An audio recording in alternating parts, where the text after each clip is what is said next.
Francesca Berti is the last one. Excuse me.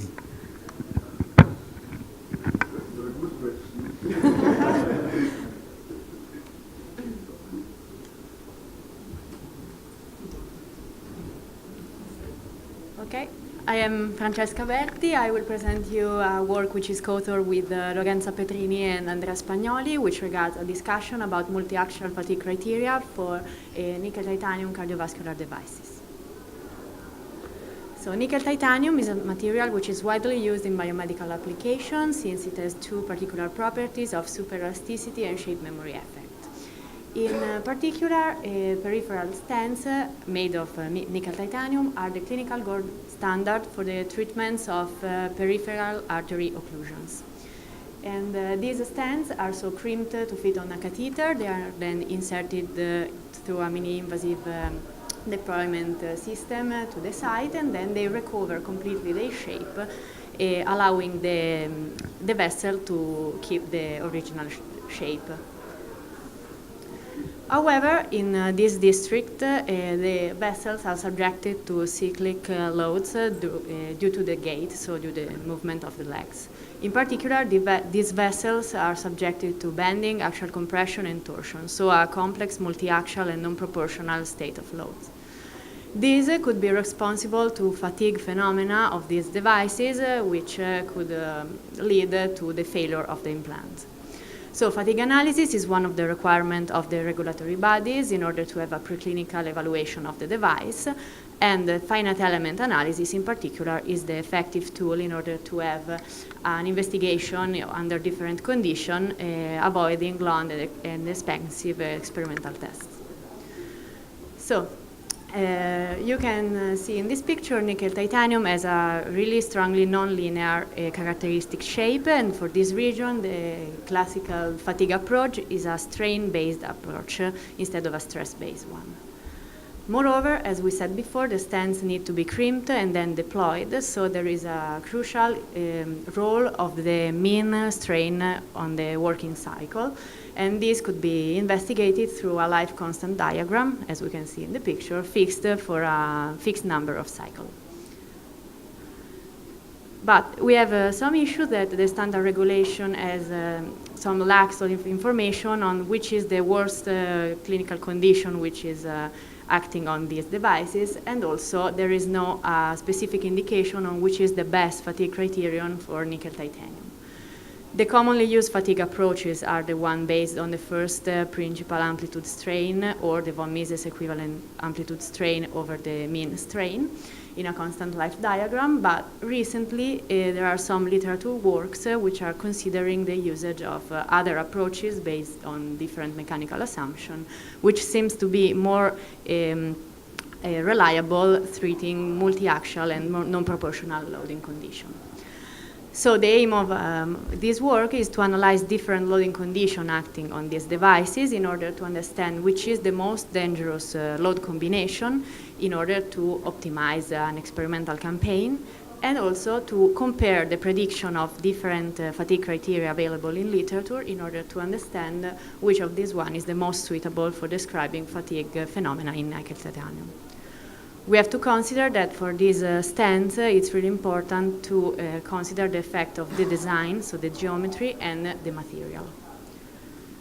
In particular, in this study, 4 different fatigue criteria were considered, the standard von Mises approaches and other 3 criteria, which could be summarized under the name of critical planes approach. These 3 are based on different mechanical assumptions, and they all of them define different damage parameters for defining the fatigue behavior. We have 2 different stents available. They are made of the same material, but you can see they have 2 different geometries. Then we performed numerical simulation in order to mimic the first crimping and deployment phase in order to reach the working condition, and then we performed the fatigue analysis. we decided to perform different simulation according to different loading combination. In this table, you can see that we performed the first case, case 0, which regards the application of an axial, bending, and torsional action in a proportional way. While the other 3 cases investigated different loading combination, in particular non-proportional loading combination, considering one oscillating load with 2 other constant or 2 oscillating loads, or a load applied in a counterphase way. The results of this numerical fatigue analysis gave us, according to each fatigue criterion, a cloud of point. So you can see for 2 different stents in case of von Mises criteria. The cloud of point is representative of the prediction of the fatigue criterion at each location of the finite element model of the stents. In order to understand whether these criteria are predicting a critical condition or not, we need to compare these to the material's fatigue limit. In order to compute that, we have available some multi-wire specimen. These specimens are made of the really same materials of the stent. They underwent the same heat treatments. And it's important to consider that the dimension of these wires are the same of the stent structure. So we performed a fatigue analysis by varying mean and amplitude strain in order to obtain the constant life curve for 1 million cycles for this material. We choose the threshold of 1 million cycles since from literature we know that after 1 million cycles the fatigue behavior of nickel titanium could be assumed constant, so it's a trade-off. Then, comparing the experimental outcomes with numerical simulation, we obtain the fatigue limit according to each fatigue approach. Now I will show the results only for one stent geometry. In this case, for example, is the case in which axial bending and torsional action are applied proportionally. We can see that the 4 fatigue criteria are all predicting the same critical zone, which is this. But all of them are predicting a different risk factor. So in particular, we can notice that von Mises approaches is the most conservative one. We have pretty much the same results for also the others, and we can see, for example, in the case of one oscillating load, the oscillating bending is the most dangerous one, and the von Mises is also the most critical, is the fatigue criterion which is predicting the most critical result. When we have 2 oscillating loads, the bending and the torsion is the most critical, and all the criteria are predicting a critical condition. And it's interesting to see that when a counterphase load is applied, the actual counterphase is really the worst case scenario, and all the risk factors are really high. So just to sum up to now, we found out that the standard von Mises approaches is really the most conservative one with respect to the other fatigue criteria, which seems to have an agreement, even if they are based on really different mechanical assumptions. So we define that the worst clinical scenario is a counterphase axial load, but in order to come to an end, to a conclusion, we need to perform some experiments in order to validate our numerical outcomes. We performed a first preliminary experimental campaign over the proportionally applied loads.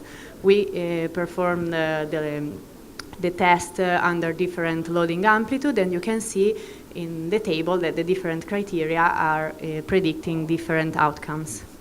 By comparing the experiment, we can find out that the Brown-Miller and the Smith-Watson-Topper approaches, the last 2 columns of the table, are the most reliable one. And it's interesting to see that the experimental fracture happened exactly where the models predicted it, so where the risk factor was the maximum one.